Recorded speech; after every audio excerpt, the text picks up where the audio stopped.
sommaire de cette édition présidentielle en Ouganda, le président sortant Museveni, après avoir voté ce jeudi, a déclaré qu'il accepterait bien sûr les résultats si aucune erreur n'est commise. Au Congo-Brazzaville, les électeurs sont attendus aux urnes le 21 mars prochain pour l'élection présidentielle.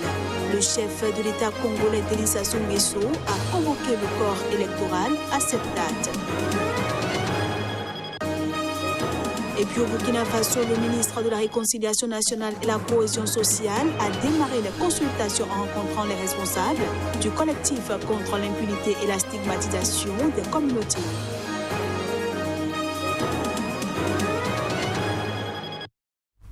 Merci de toujours préférer Sika TV pour vous informer à toutes et à tous. Bienvenue. Quelques 18 millions d'électeurs ougandais étaient appelés ce jeudi à choisir leur futur président et député. Malgré des craintes de débordement, le scrutin s'est déroulé dans le calme à Kampala.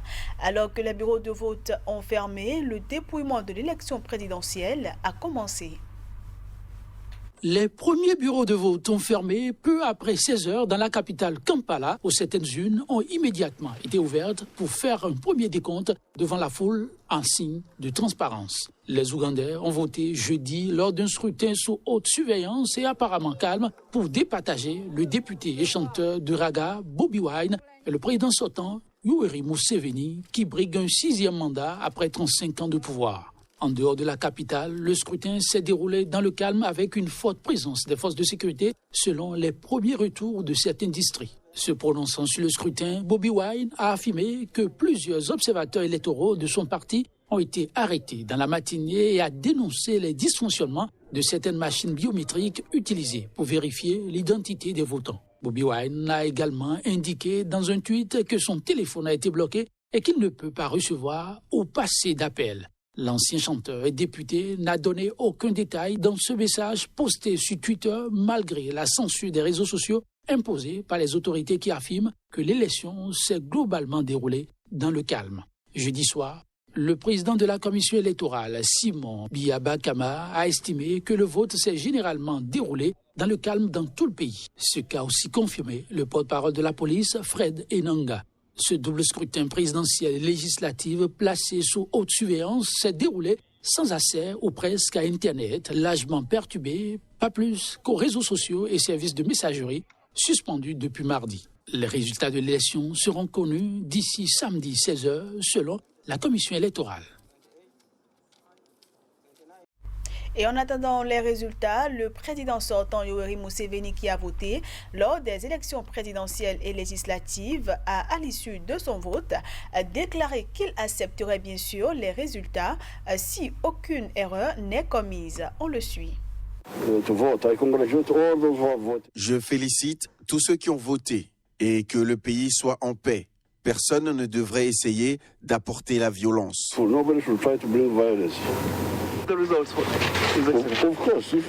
Bien sûr, si les résultats sont équitables, pourquoi ne les accepterais-je pas? Pourquoi? Oui, si aucune erreur n'est commise.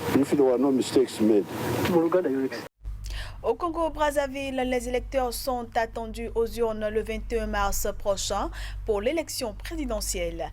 Le chef de l'État, Denis Sassou Nguesso, a convoqué le corps électoral à cette date. Le décret signé à cet effet a été lu à la télévision nationale. Le corps électoral est convoqué aux urnes le 21 mars sur l'ensemble du territoire national, a annoncé un journaliste de la télévision publique qui lisait le décret du président Sassou Nguesso. Ce décret précise que les forces de défense et de sécurité voteront le 17 mars, permettant à l'armée et à la police de se consacrer à la sécurisation du vote de la population le jour où celle-ci votera, selon les autorités. C'est la première fois que les électeurs se rendront aux urnes en 2 étapes depuis la première élection présidentielle en 1992. Dans la perspective de la présidentielle, une opération spéciale de révision des listes électorales se déroule timidement depuis le 7 janvier sur l'ensemble du pays. Elle est boudée par l'opposition qui souhaitait que le corps électoral soit plutôt tiré du recensement général de la population et de l'habitat qui a démarré en 2020. La date de la clôture n'est pas encore connue. Le président Denis Sassou Nguesso, âgé de 77 ans, dont 36 au pouvoir, vient d'être investi candidat par le Parti congolais du travail travail et 17 formations de la majorité présidentielle. Il ne s'est toujours pas prononcé lui-même. Il aura, entre autres challengers, Mathias Dzan, 73 ans, son ancien ministre des Finances, ou encore Guy Brice Parfait Kolela, âgé de 60 ans, qui s'est classé au deuxième rang de la présidentielle très contestée de 2016 que Denis Sassou Nguesso avait remportée. Du Congo-Brazzaville, allons au Burkina Faso, où le nouveau ministre de la Réconciliation nationale et la cohésion sociale, Zéphirin Diabré, a démarré les consultations. Pendant un peu plus d'une heure ce jeudi, il a rencontré les responsables du collectif contre l'impunité et la stigmatisation des communautés pour un premier échange autour de sa vision sur le processus de réconciliation. Le nouveau ministre chargé de la réconciliation nationale, Zéphirin Diabré, a rencontré ce jeudi à Ouagadougou les responsables du collectif contre l'impunité et la stigmatisation pour recueillir leur point de vue sur le dossier Yirgou. Contrairement à ce que certains veulent faire croire, nous n'allons pas aborder les questions de réconciliation et de cohésion sociale uniquement sous l'angle politico-politicien. Nous allons aborder ces questions-là en regardant toutes les formes de déchirure qui peuvent mettre en péril l'unité de notre nation. Et les questions de stigmatisation, de discrimination sont des paramètres très dangereux, a déclaré Zéphirin Diabré. En janvier 2019, suite à l'assassinat du chef de ce village, la communauté Peul avait été prise à partie par des membres d'une milice Koglogo, un groupe d'autodéfense. Selon ce collectif, le traitement du dossier Yirgou interpelle plusieurs institutions du pays. Le ministre de la Réconciliation devra donc tenir compte de l'aspect judiciaire, des droits humains et de la protection des communautés pendant le processus. Pays sahélien enclavé de 20,5 millions d'habitants, le Burkina Faso est en proie depuis 2015 à des attaques djihadistes récurrentes qui ont fait au moins 1200 morts et 1 million de déplacés internes. Des pans entiers du territoire échappent aujourd'hui au contrôle de l'État et n'ont pu participer à la présidentielle et législative du 22 novembre dernier en raison de l'insécurité. Nul n'est au-dessus de la loi. C'est le message que veulent faire passer les démocrates à travers la mise en accusation du président américain Donald Trump. Le vote de la Chambre des représentants est passé comme une lettre à la poste ce mercredi. Le récit.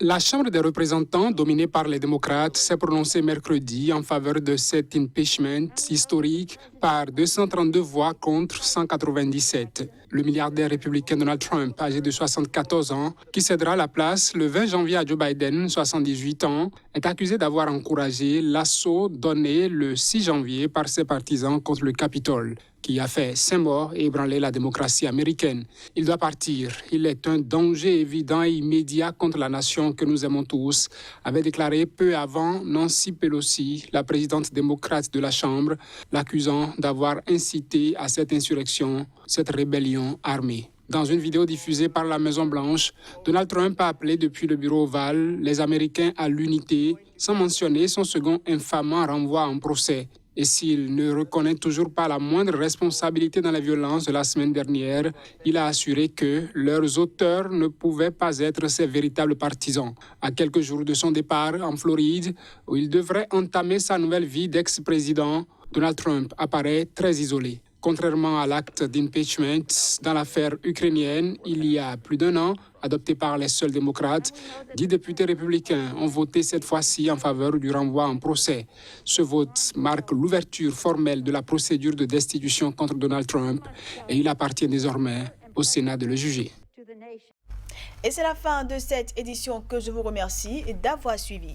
Bonne suite de programmes sur Sika TV.